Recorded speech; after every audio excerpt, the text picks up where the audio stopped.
lokacin da aka zo aka kama ni na shiga masallaci na yi sallah, to ina idar da sallah kawai nan na sa kafana kawai sai ji na yi wani ya rike ni ta baya. Bayan kimanin kwanaki 15 a hannun hukumomin Najeriya, matashi ɗan TikTok Sultan wato Gali Ismail ya shaƙi iskar 'yanci bayan da ya yi wurin kwanaki 2 a hannun jami'an tsaro na farin kaya na DSS da sauran kwanaki wurin 13 a wato gidan gyaran hali na Kefi da ke jihar Nasarawa. DCL Hausa ta samu damar tattaunawa da shi kuma yanzu haka muna tare da shi kai tsaye. Sultan, barka da wannan lokaci. Barka da wannan lokaci. To, Sultan, mu fara da lokacin da aka kama ka. Gaya mana a ina aka kama ka kuma me ya faru? To, da farko dai abin da zan iya cewa shine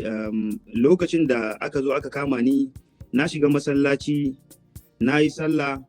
to ina idar da sallah kawai nan na sa kafana kawai sai ji na yi wani ya rike ni ta baya. To sai na ga an faka da Hilux. To da yake babu uniform a jikinsu ban zai san kowanne ko jami'ai ne ko ba ma jami'ai ba. So a wannan lokacin sai na wanda ya rike ni yake ce, na tambaye shi nake ce me ya faru ne haka, sai yake ce mini mu je kawai. Sai nake ce masa a'a ai ya kamata dai in san menene ya faru ko kuma ku nuna mun warantin ko kama ni ko makamanta, saboda ina zarge-zargen ko su wane ne, saboda idan misali ko sun nuna mun warantin kama ni kaga na san dama direct jami'ai ne. So sannan kuma sai abu na biyu duka dai wannan dai ba su yi mun bayani ba, to dai hankali na lokacin ya tashi sosai da sosai, duk da dai na san da cewa ni ban da alaka da aikata laifi, kuma masu aikata ma nakan shawartar, musamman wanda na tabbatar da cewa na ga yana aikata ba shawara akan cewa ba daidai bane, bin doka a zauna lafiya ya fi alkhairi, wanda akwai mutane da dama wanda suke social media wanda ni na san na yi guiding din su zuwa kan su bi doka domin shine hanyar zaman lafiya. To amma dai hakan duk da haka dai hankali na ya tashi duba da yanayin yanda aka zo aka kama ni a haka. To daga nan ne kuma mun zo za a sani a cikin Hilux, ta wannan lokacin shine sai nake dada tambaya dai ko akwai warantin kama ni, kuma so ina so in gane cewa jami'ai ne ko ba jami'ai bane. Sai wani mai kaman riga kayan gida haka mufti sai ya zo irin ya tunkuɗa bayana, to sai na ji tsoron kan na ji rauni ko a karya ni ko makamancin haka. So wannan dalilin yasa sai na amince na shiga ciki. Bayan na shiga suka tambaye ni na waya na, sai na ce yana gida. To anan ne sai mun iyo wajejen gidana, bayan sun daure mun hannu haka da wani roba haka wanda ake daure wa mutum hannu, kamar handcuff kenan na roba. So daga nan ne sai muka je kofar gidana, sai na ga tarin motoci wanda ni ba zan iya gaya ma adadin motocin ba gaskiya, tunda na gan su kusurwa da dai sauransu haka. To daga nan ne shine sai suka ce in je in mu je a dauko wayana. Da ba su dai za a sauko da ni ba, daga baya aka sauko da ni. Muka je hannuna kulle, suka kwankwasa gidana, matata ba ta buɗe ba, sai na ce mata ni ne ta buɗe ba damuwa. To a lokacin sai ta buɗe, tana buɗewa, to matana bai lokacin ba ta da hijabi, ka san mata yanda suke a cikin gida. To daga nan sai na saurin umarta ta ce da Allah maza ki je ki saka hijabi. To daga nan ne sai wanda suke tare da ni haka ɗayan ya tsaya. To bayan nan shine ta shiga kan ta sa hijabi, sai ɗayan mun shiga haka farfajiyar gidana. To a nan ne sai ya ga falo na a buɗe, to kawai sai ya shiga falon, ya gano waya tana caji haka, sai ya ce wannan ce, sai na ce ma ita ce, kawai sai ya ɗauko ta, sai suka jawo ni suka wuce. Lokacin ma da kankanuwar ƴata da bata fi watanni 2 zuwa 3 ba haka a gefe a zaune suna tare da mamanta ne, ita kuma ta shiga sako hijabi. To bayan nan ne da bayan mun fito sai suka saka ni a mota. Bayan sun sa ni a mota sai suka ja za su tafi, sai ga wani babban yayanmu nan wanda yake ina gama kaman ko hanya ce ta kawo shi haka, sai kuma ya ga abubuwan da ke faruwa ko kuma wani ne ya kiransa, ban dai sani ba gaskiya. To daga nan ne kuma sun to a guje su su wane ne su waɗanda suka ɗauke ni kafin su zo, sun rufe mota suka ja ni, muka tafi suka bi ta wani babban layi. Daga nan suka hau kan titi muka fara tafiya da su. Daidai mun zo round din yan kaba, suka sa na durkusar da kaina, muna cikin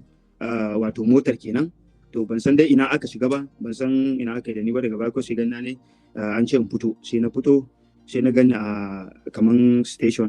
haka. To bayan nan sai suka kai ni kaman kankanta ne. Daga bisani sai wani ya mun tambaya kai ne Sultan? Nace ni ne Sultan. Sai ya ce to za ka yi bayani. To daga nan dai shine sai muka shiga gurin shugabansu ne, can sama kai ne aka ce kai ne kake bayani akan wannan abin, na ce a'a wannan bidiyon gaskiya ba ni bane, ni ne ma'ana bidiyo na ne amma kuma bayanin bai shafi wannan abin da aka dora akai ba. Sai ya ce to sai suka sauko da ni, aka zo wasu masu mun tambayoyi su biyu suka yi mun tambaya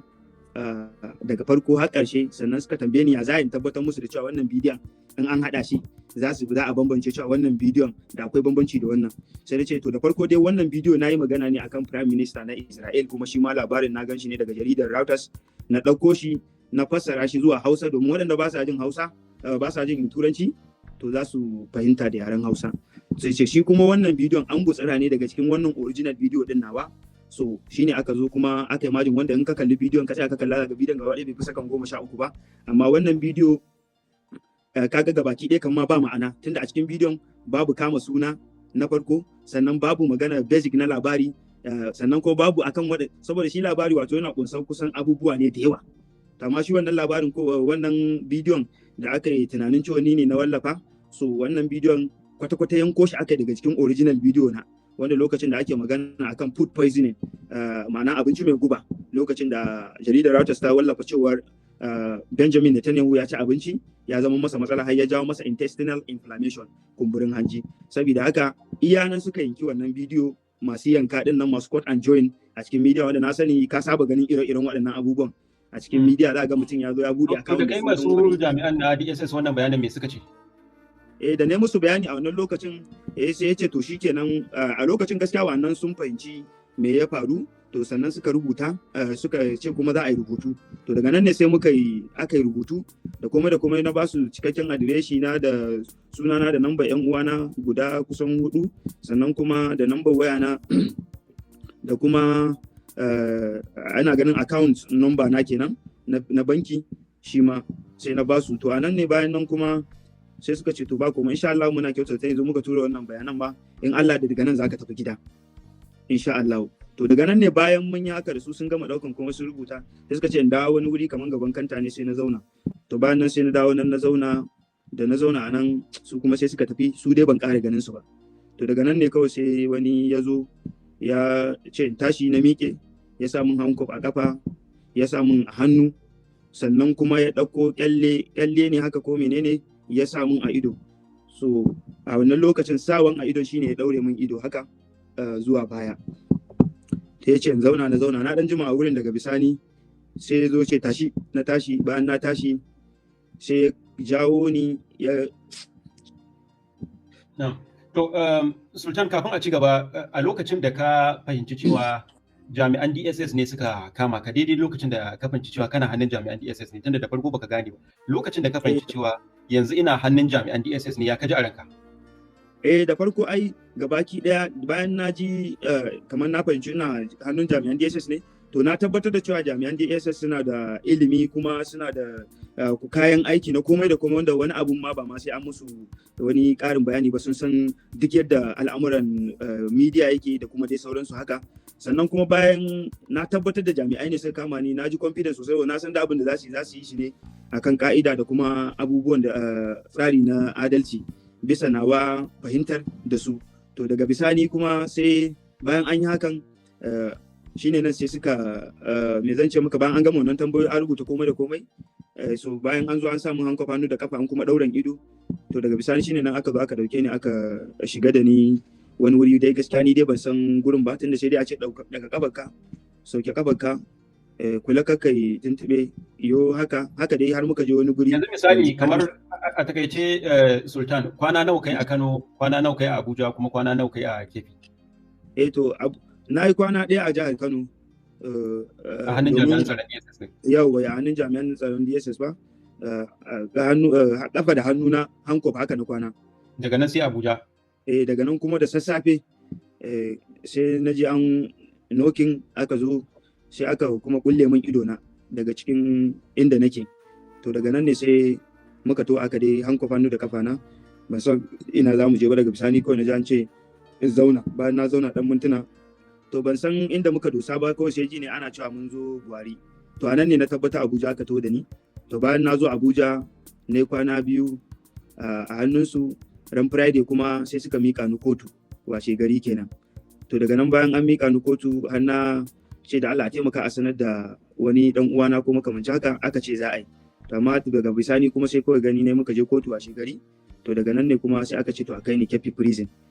To wannan shine dai kusan a takaice abin da ya faru. Sannan kuma an kai ni Keffi prison shi ma almost na ganin na shafe kusan kwana 13 a Keffi prison. Wannan shine dai abin. Kamar misali cikin waɗannan kwanaki wurin 15 ko 16 da kai a hannun jami'an tsaro, menene abin da ya fi daga maka hankali a cikin wannan lokaci? Babban abin da ya fi daga min hankali shine yadda misali abin ya faru da ni, ina da yakinin cewa alhamdulillahi ni ba ni da alaka da wani abu wanda har hakan ma zai faru, in dai ba wai kaddara ba kamar yadda ta faɗa min. To babban abin da ya fi dagan hankali shine ƴan uwana,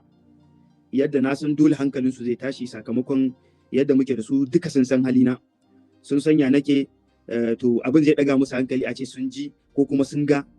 wannan abu ya faru da ni, domin suna da yaƙini a kaina cewa ba zan yi wani abu wanda zai jawo musu bacin suna ko makamancin haka ba.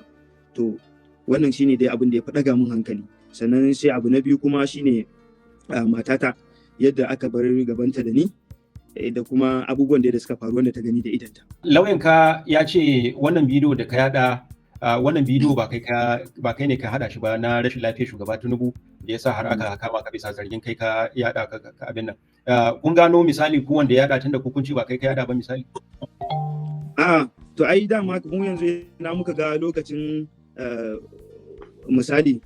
binciken da zamu gano wanda ya yada wannan abun. Account din da is available, kowa ya ga wannan account. Saboda haka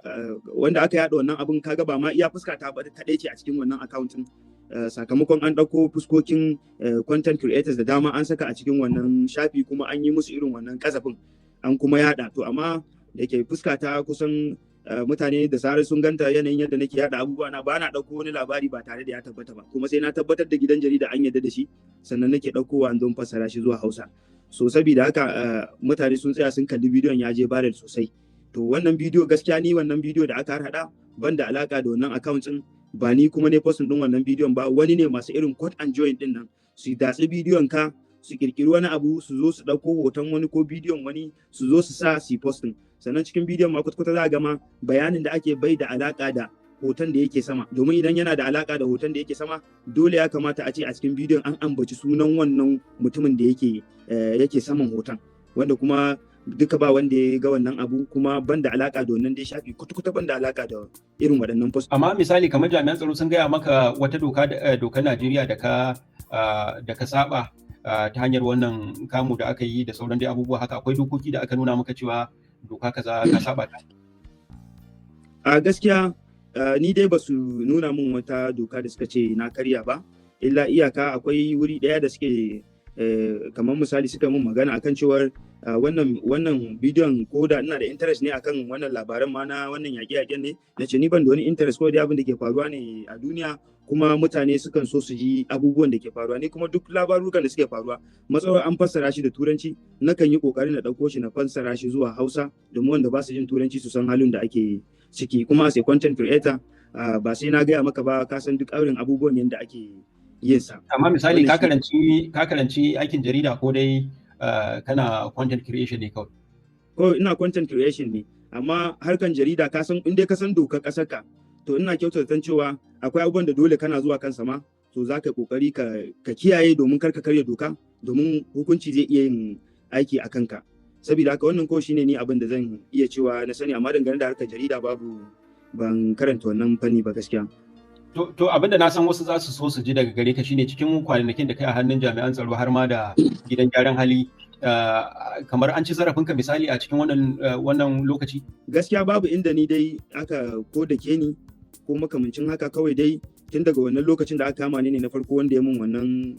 mangaza ta bayana na ji alamun kamar ko zai mun rauni, yasa kawai dole na shiga na zauna. To tun daga wannan gaskiya ni ba wani abu da suka yi mun gaskiya wanda zan iya ce ma ga wani abu da aka yi mun na wannan na cin zarafi, in dai ba wai ko wanda misali ne maka bayani a baya ba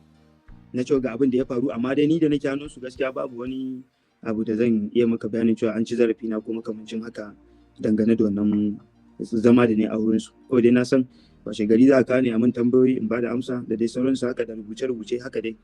ne har suka kani kotu. To Sultan gashi ka fito an ba da kai a beli ne yanzu ko kuwa an kammala abin an rufe fayil ɗinka kenan? To kotu mai adalci dai gaskiya ta ba da beli kuma babu abin da za mu ce sai dai mu gode Allah subhanahu wataala kuma insha Allah rabbi komai dai yana gaban kotu yanzu wanda kuma hurumunta ne wannan bangaren yanzu. Amma dai muna da yakinin kotu in Allah da za ta yi adalci kamar yadda take yi a baya to yanzu ma na san za ta dora da kai insha Allah rabbi. Cikin sharuɗan beli da aka baka akwai na karka sake kafa kyamara ka hau shafin TikTok ko dai kotu bata ce komai kan wannan ba. Duk bata faɗi komai akan wannan ba. Dan kusan barista na ma na tambaye shi yake min za ka iya ci gaba da posting ɗinka da sauran abubuwanka. Wannan shine dai kawai da a takaice. Amma kai misali bayan wannan fitowa da kai ka shaki yanci iskar yanci da kuma irin abubuwan da suka faru a yanzu na san yayin da muke wannan da wannan tattaunawar kana fitowa kenan baka jima da fitowa ba baka ma dai samu damar kunna TikTok din naka ba. Kana jin tsoron yanzu kana jin tsoron sake wallafa wani abu a TikTok ko kuwa babu komai ya kake ji a zuciyarka idan kai tunanin wallafa wani abu? To abin da na sani dai anan shine in dai har abin da zaka wallafa gaskiya ne to menene amfanin kamar jin tsoron wani abu ko makamancin haka? Abin da nake nufi in har abin da zaka sa gaskiya ne ya faru to wannan ai ba laifi bane ko doka kasa bata hana ka sa abin da ya faru ba. Akwai lokacin da ka taɓa tsawa kai tsim haka kamar wani abu ya sanya har ka fara kuka ko wani abu hawaye suka fara zubo maka saboda halin da ka tsinci kanka a ciki? To gaskiya dai hakan ya faru da ni ba sau ɗaya ba sau biyu ba sannan kuma a yanzu nan ma da nake baka labari akwai inda sai da na aka dakata duba da yanayin yadda abin ya faru da ni gabaki ɗaya karya min zuciya kuma ya bani mamaki har yana sa zan yi kuka ma a yanzu da muke fira da kai amma babu komai wannan ibtila'i ne dama kuma zai iya faɗa kowa saboda haka kusan sai dai mu ce Allah mun gode maka domin duk wanda Allah subhanahu wataala ya jarabta to matsayin ya ci jarabawa nan sai kaga kuma alkhairi ya biyo baya insha Allah kuma muna fatan haka. Bidiyon da aka kama ka saboda shi ana alakanta bidiyo ne da batun lafiyar shugaban Najeriya shugaba Tinubu idan da a ce yanzu shugaba Tinubu zai kalli wannan tattaunawa da muke kamar me zaka shaida masa? Da zai kalli wannan bidiyo ko kuma ce wannan tattaunawa da muka da kai zan so in shaida masa cewa kusan abin da ya faru da kuma abin da wasu suka je suka kirkira abu ne wanda yake ba ma haɗi saboda shi wancan ɗin da aka kirkira abu ne wanda yake sakanni ne bai ma kusa kan 12 ba kwata-kwata babu ma'ana duk wanda ya ƙara buɗe akawun da suna na to ni sai dai ubangiji ya mana hisabi da shi wannan shine kusan abin da ya faru kuma nake tunanin cewa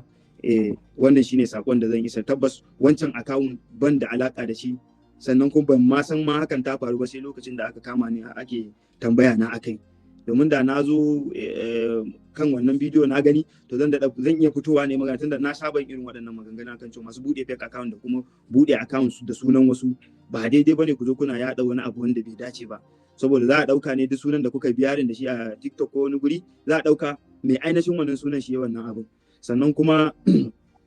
idan misali ka zo ka yaɗa wani abu wanda zai iya kawo wani matsala kaga ka cutar da al'umma tunda bidiyo zai iya zuwa bada saboda an san fuskar wannan wanda aka gani a ciki baya yada ƙarya baya kawo rumors da dai sauransu to kuma kai ka zo ka kirkiri bidiyo ka put and join daga cikin bayanansa na wani abu daban ka zo ka lakkaya ka sa ka har haɗo wasu abubuwa ka zo kai posting wanda a yanzu in ka duba shafukan TikTok za ga su ina gan wanda suka bude account da sunana fake account ko suka je suka bude account da sunana sun kusa mutum 500 wanda kuma na yi adiresin ɗin mutane cewa ba daidai bane abin ba dai sai dai yanzu Sultan kamar wanda darasi zaka dauka ciki wurin yin aikin ka ci gaba da yin aikin ka na shafukan sada zumunta din nan wanda darasi zai iya koya maka? To babban dai darasin da ya koya min shine yadda bayan yau an samu beli na zo mun haɗu da yan uwa da abokanan arziki aka rika gaya min irin mutane wanda suka rika kokari a social media da dai sauransu wannan ya ƙara min ƙwarin gwiwa cewa lallai ina yin abubuwa masu kyau kuma in Allah da zan ci gaba da yin abubuwan da suka dace bisa doka insha Allah rabbi ba za mu kasance masu bujirewa doka ba in Allah yadda sannan kuma sannan darasin da ya koyar da ni shine ita rayuwa dama dan adam ba zai taba yiwa ba haka kawai Allah ya rabu da kai sai ya jarabce ka kowanne yare ne kai kowanne addini kake kuma kamancin haka dai ya danganta kowa kuma da akwai irin jarabawarsa muna fatan Allah subhanahu wata'ala ya sa mai kyakkyawan ƙarshe. Wannan shine addu'ata da kuma fatana. To kamar sauran masu amfani da shafukan sada zumunta, daga abin da ya faru da kai wani darasi kake son su dauka? So abu na farko dai duka dai sun ga abubuwan da suka faru kuma su shaida ne, duba da wannan kusan komai a gaban su aka, tunda wannan kes din da kowa ya ganshi a media ya tabbatar da cewa gashi nan ana ta ganin shi ko ina. So saboda haka dole za su fahimci cewa akwai wasu abubuwan da a rayuwa ya kamata a ce, tunda su akwai wanda ba su suna kamar mu ba, saboda haka yanzu ne ya kamata su kiyaye, su rika ganin cewa wannan mataki ya kamata su ɗauka domin